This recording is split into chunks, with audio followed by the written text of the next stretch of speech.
ما شاء الله طالع حاجة جميلة جدا زي ما انتوا شايفينها بالشكل ده. تبارك الرحمن، شكل وطعم وجمال.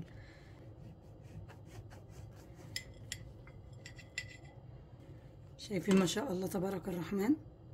الحشوة من جوه ملياها بالشكل ده، حاجة جميلة جدا.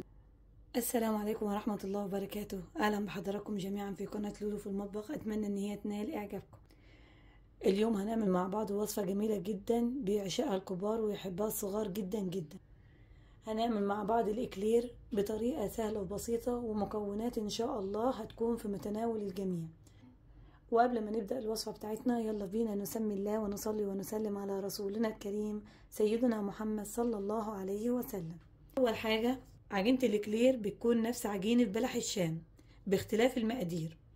أول حاجة هننزل بالمية، معانا 750 جرام من المية، ما يعادل 850 ملي بالشكل اللي انتوا شايفينه ده. هعاين لكم بالكوبايه المعياريه اللي هي بتكون نفس كوبايه الشاي اللي موجوده معانا في كل بيت. هننزل باول كوبايه، نسمي ونقول بسم الله بالشكل ده. تاني كوبايه، شايفين الكوبايه بتكون مليانه بالشكل ده. اخدت معانا 3 كوبايات زائد معلقتين كبار بالشكل ده. المعلقه اللي هي بتكون 15 ملي. هنولع عليها بالشكل ده وهنسيبها لحد ما تغلي معانا. بعد كده هننزل عليها بالزبدة. معانا 175 جرام من الزبدة. الصبع الزبدة 100 جرام، شلت منه معلقة كبيرة بالشكل اللي انتوا شايفينه ده، بتشيلوا منه الربع.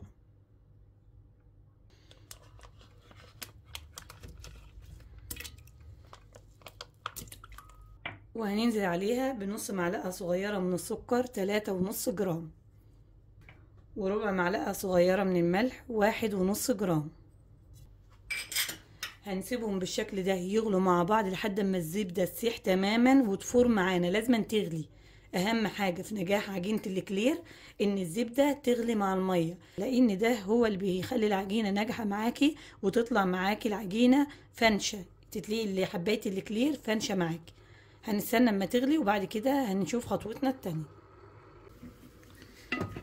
شايفين ما شاء الله سيبنا الميه والزبده غلوا مع بعض بالشكل اللي انتوا شايفينه ده لحد ما الزبده ساحت معانا تمام.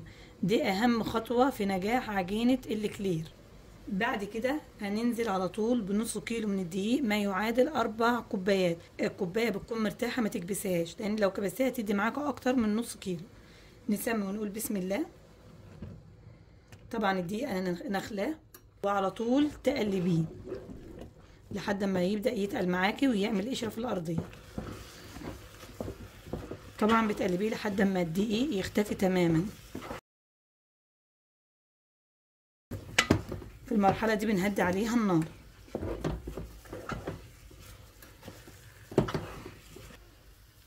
كده العجينة بتاعتنا أصبحت جاهزة معانا. هنرفعها من على النار ونبدأ خطوتنا التانية.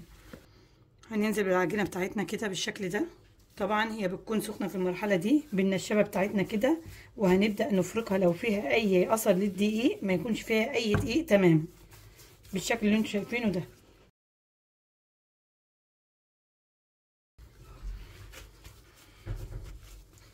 شايفين ما شاء الله العجينه بتاعتنا اصبحت جميله جدا بالشكل ده. هنسيبها بالشكل ده تبرد.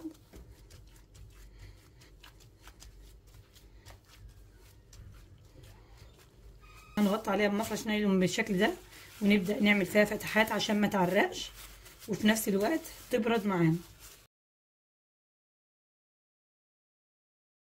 هنسيبها تبرد بالشكل ده، واول ما تبرد هنبدأ في خطوتنا التانية. شايفين ما شاء الله بعد ما سبتها بردت معانا بالشكل ده هنبدأ المرحلة التانية وهي مرحلة العجين. طبعا ممكن تعجنيها على ايدك بدون عجانة.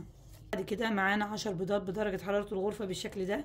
هننزل عليهم بنص معلقة صغيرة من الفانيليا السائلة او ظرفين من الفانيليا البودرة بالشكل ده. طبعا النكهات انت ممكن تضيفي اي نكهة انت حباها. ممكن تنزلي بريح الفانيليا او روح البرتقان او روح الموز او بشر البرتقان تبع ما انت حابه. هنبدأ المرحلة التانية وهي مرحلة العجين. طبعا ال10 بيضات مش هننزل بيهم مرة واحدة، هننزل بيهم بالتدريج. ممكن تنزلي بيهم بيضتين ببيضتين او 3 ب3، بس ما تنزليش بيهم مرة واحدة. نسمع ونقول بسم الله.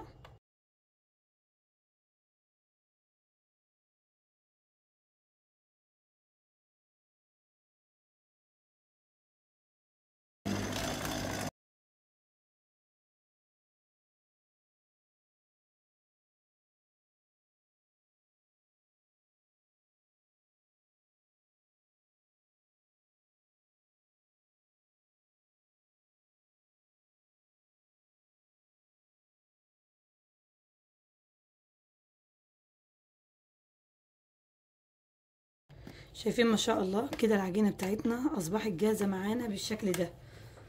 نرفعها من العجانة.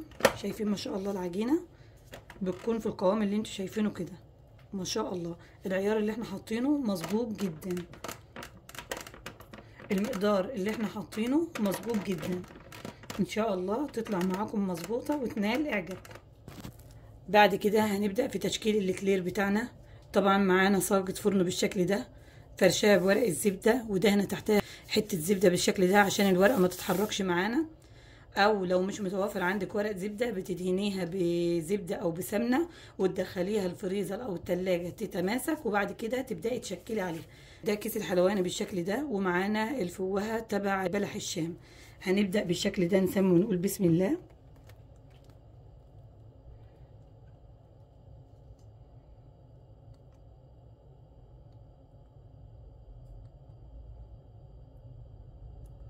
وتبدأي تشكليها بالشكل ده.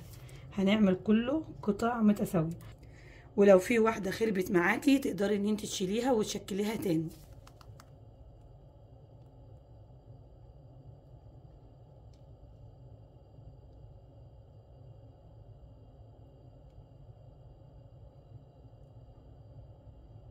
طبعا هي بتكون عايزة ضغط بالشكل ده.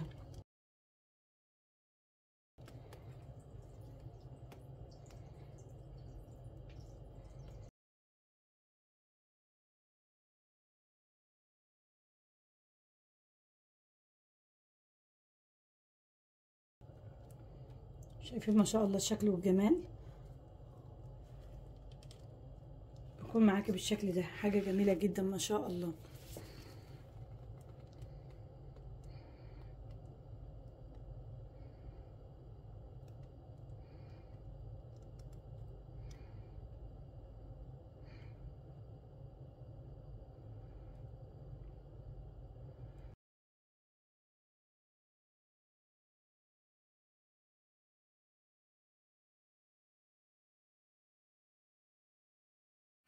شايفين ما شاء الله. وكده اول صينية معانا ما شاء الله جميلة جدا بالشكل اللي انتوا شايفينه ده.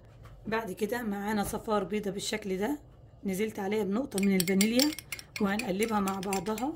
نزلنا بنقطة من الفانيليا عشان زفرت البيض، وهنبدأ ندهنها بصفار البيض بالشكل ده.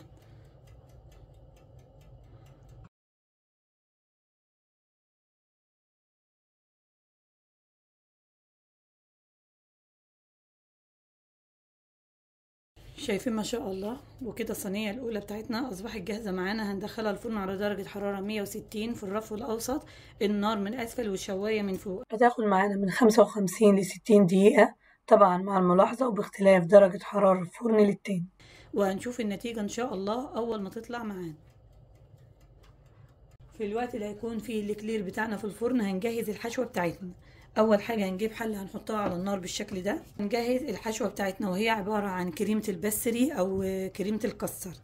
اول حاجه هنحتاجها في المقادير بتاعتنا كوبايه من الحليب 250 مللي بالجرامات 250 جرام. هننزل بيها نسمي ونقول بسم الله.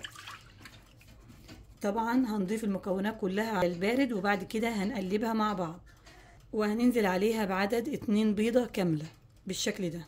نسمي ونقول بسم الله. ونص معلقة صغيرة من الفانيليا عشان زفرت البيض. 3 معالق كبار من السكر 45 جرام. هنعزز الطعم معانا هننزل عليها ببشر نص ليمونة. طبعا دي ليمونة كبيرة هننزل عليها بنصها. نسمي ونقول بسم الله. طبعا بتاخدي القشرة الصفرة دي بس، ما بتجيش عند القشرة البيضة عشان ما تمررش معاكي. نص ليمونه دي لتعزيز الطعم، بتخلي الطعم جميل جدا.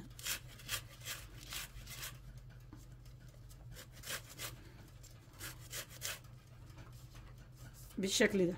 بعد كده هننزل ب4 معالق كبار من الدقيق، ما يعادل 50 جرام. نسمي ونقول بسم الله.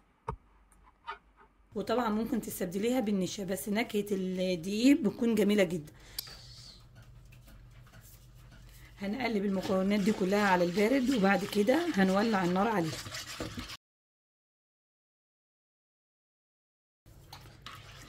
شايفين ما شاء الله كده المكونات كلها دابت معانا بالشكل ده. هنبدأ نولع عليها النار طبعا مع التقليب المستمر. شايفين ما شاء الله القوام بدأ يتقل معانا بالشكل ده. في المرحلة دي هنهدي عليها النار، وهننزل عليها بنص كوباية من الكريمة السايلة اللي هي كريمة الحلويات، بتدي طعم جميل جدا، وده طبعا لتعزيز الطعم. لو الكريمة مش متوفرة انزلي عليها بكوباية وربع من الحليب وربع كوباية من القشطة، هتديكي نفس الطعم. هننزل عليها بالشكل ده، نسمي ونقول بسم الله، وهنقلب. ما شاء الله بتكون جميلة جدا. هننزل بيها بالشكل ده، نسمي ونقول بسم الله.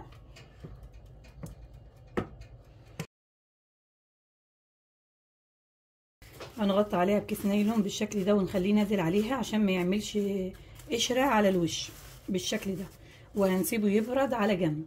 هنبدأ في تجهيز النص التاني من الحشوة، وهي تجهيز الكريمة. معانا علبتين من الكريمة ننزل بيهم، نسمي ونقول بسم الله. هننزل بالظرف التاني بالعلبة التانية بالشكل ده. هنبدأ ننزل بالحليب المثلج او المية المثلجة تبع ما انت حابة، بس انا بحب اعزز الطعم فهنزل بالحليب. هننزل بنص كوباية، وهنضيف بالتدريج على حسب احتياج الكريمة. نسمي ونقول بسم الله بالشكل ده. هنخلطه كده مع بعضه عشان ما يطرش معانا.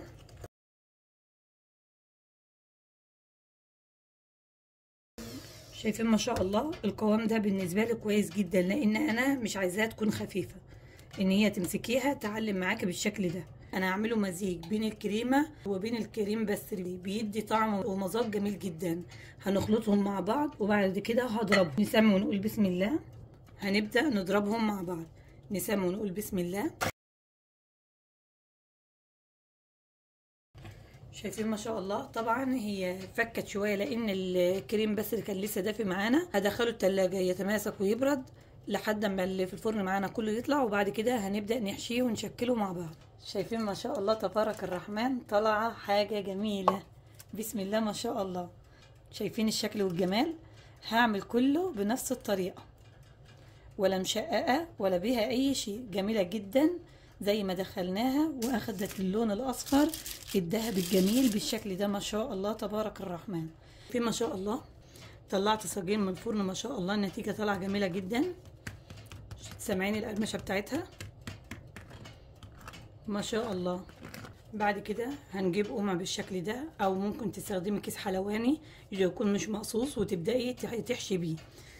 نعمل فراغات من تحت كده، نسمي ونقول بسم الله.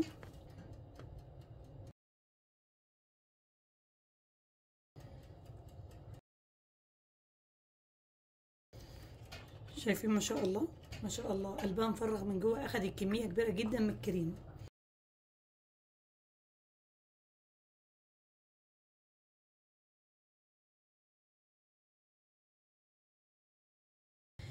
طبقه الكريمه انا زودت لها كمان علبه من الكريمه، لانها كانت خفيفه فاحتجت ان انا اتقلها شويه، فانت بتضيفي على حسب قوام الكريمه معاكي.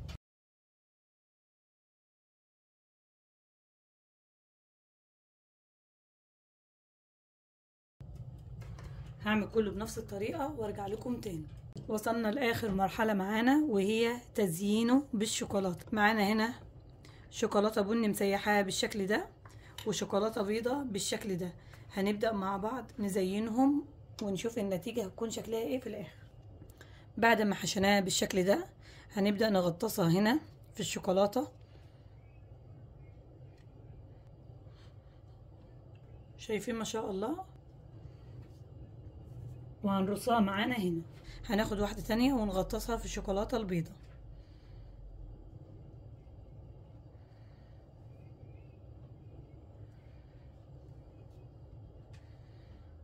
وهنسيبهم يصفوا وينشفوا معانا بالشكل ده.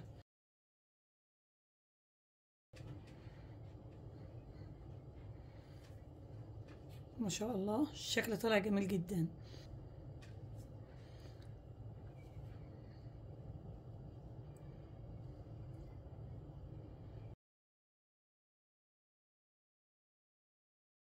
هناخد بالشوكة كده ونبدأ نعمل خطوط بيضة على الشوكولاتة البني وهي لسه سايحة بالشكل ده.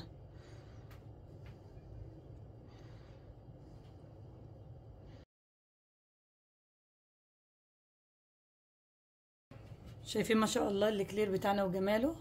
هعمل كله بنفس الطريقة مع تزيين بأشكال مختلفة وهوريكم النتيجة في الآخر. جميل جدا ما شاء الله. طبعا بسيبيه لحد ما ينشف عشان تقدري تمسكيه. ما شاء الله تبارك الرحمن. بعد ما انتهينا من الطبق بتاعنا طالع في منتهى الجمال، يعني اكيد الشكل واضح ليكم. ما شاء الله طالع حاجة جميلة جدا زي ما انتوا شايفينها بالشكل ده. تبارك الرحمن، شكل وطعم وجمال. شايفين ما شاء الله. اتمنى ان انتوا تجربوها وان شاء الله لو اتبعتوا الخطوات هتطلع ناجحة معاكم باذن الله. يلا بينا نقطعها ونشوفها مع بعض. نسمي ونقول بسم الله.